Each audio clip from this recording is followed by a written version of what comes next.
ریاست FSB کشور کراسنایارسک روسیه روز 15 سپتامبر از جلوگیری از فعالیت یک شعبه پنهانکار سازمان در روسیه ممنوع کتیبه تفهید و الجهاد و بازداشت دو عضو فعال آن خبر داد.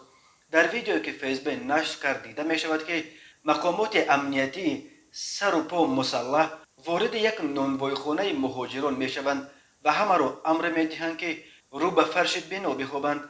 افسران فیسبوک وارد اجرای دوم شده در آنجا دو نفر مست خواب را پیدا می کنند و نیز مجبور می کنند که دستایشان را به پشت کرده روی فرش بخوابند.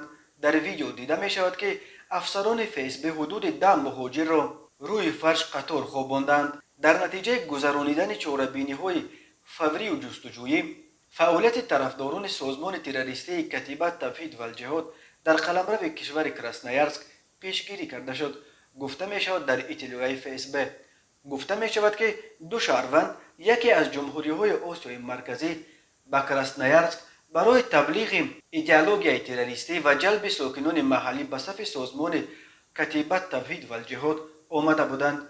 نسبت به آنها بر اساس ماده 205 قسم 1 و 205 قسم 2 کودکس جنایتی روسیه با اتهام کمک به فعالیت تروریستی و دعوت‌های عمومی به چنین فعالیت پرونده جنایتی گشودند. جزای حد اکثر برای چنین جنایت‌ها در روسیه حبس عمر باد است.